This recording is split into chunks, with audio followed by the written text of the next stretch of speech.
Hey guys, it's Mega Robert from MegaRobertTV, and today I'm going to review issue 38 of Mega Man. So let me start out by saying that Sonic the Hedgehog is in this story. Well, he's not exactly a main part of the story, but he is in this story nevertheless. But before we get there, let's start out with the beginning of the comic. So Mega Man X and Dr. Kane are 100 years in the future, where they're looking at this big machine that was built by Dr. Wily. But the thing is, this machine kind of looks destroyed and broken, but Dr. Kane still thinks it has some power left. So Dr. Kane decides he's going to take some of these parts of the machine and do some research at his lab. So he reaches under the machine and he starts going through his parts. And then Mega Man X tells him, I don't think you should do that, because what if this machine turns on? And then Dr. Kane says that won't happen, and he says it's fine. But all of a sudden, the machine does turn on, it does activate and starts shooting lasers everywhere. And, Mega Man X grabs Dr. Kane and he hides him into the corner. But this machine is still going crazy and shooting lasers everywhere. It's insane. So you think Mega Man X will stop this thing right away.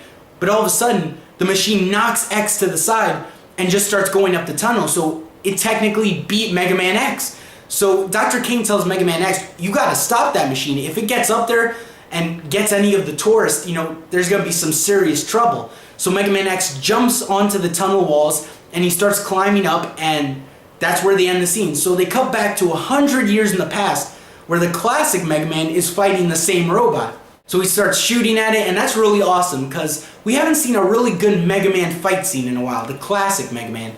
But now Mega Man's back and he's going at it.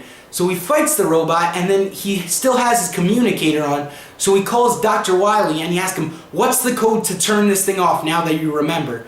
And then Dr. Wily, he goes through his thoughts, and he goes, alright, put these numbers into the machine. So Mega Man jumps at the computer and he starts putting in all the numbers.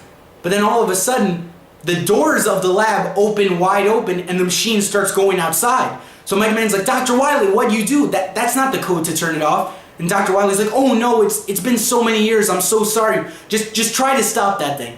And then Dr. Wily sits back in his chair, and then we see his thoughts. And what Dr. Wily is thinking, he's just thinking, Mega Man can't handle this robot. So once the robot destroys Mega Man, it'll be all over. But then he thinks, what if Mega Man beats this robot?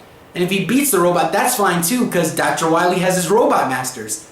And if he beats the Robot Masters too, then, Dr. Wily has another robot for Mega Man. So Dr. Wily's definitely thought this plan out, He's got a bunch of different backup plans in case Mega Man, wins this battle. So Mega Man's still fighting, and Mega Man comes up with a good idea, and he shoots the roof, and a bunch of rocks come down from the ceiling and block the exit. So now this robot can't get outside.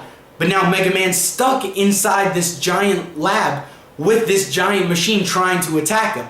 And that's where that scene ends. So, we got two Mega Mans fighting this same robot in two different time periods, and who knows what's going on. So now we cut to a different scene, and I think this part of the comic is actually the best part of this issue, where we see Xander Payne going through time. And you could say that Xander Payne, there's just a big flash of light, and he ends up in the future, and that's it.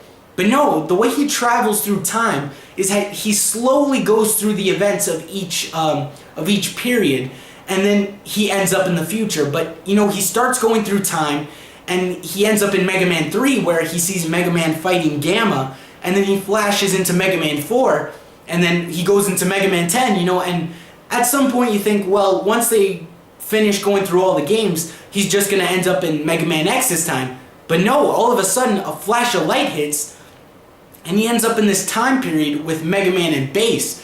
And Mega Man and Bass end up shooting this giant light in the sky, this giant time paradox. And then you gotta remember that that's from issue 20. But issue 20 didn't really technically happen in the main timeline, did it?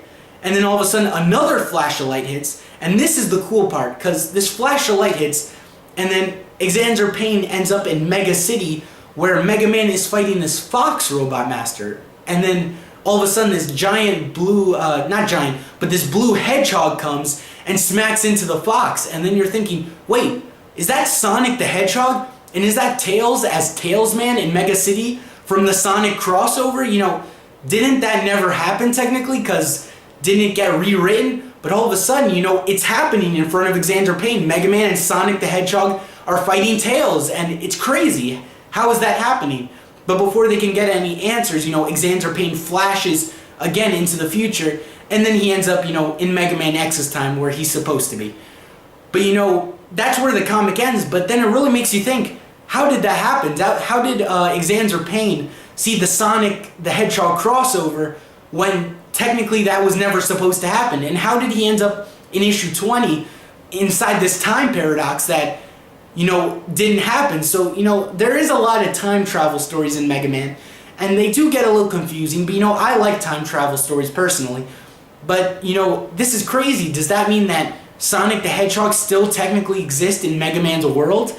That brings up a lot of questions, and who knows if this story will really continue that. You could say it was just a reference, but who knows, It's a really awesome issue. So if you're a Sonic the Hedgehog fan and you want to see Sonic again with Mega Man, pick up this issue.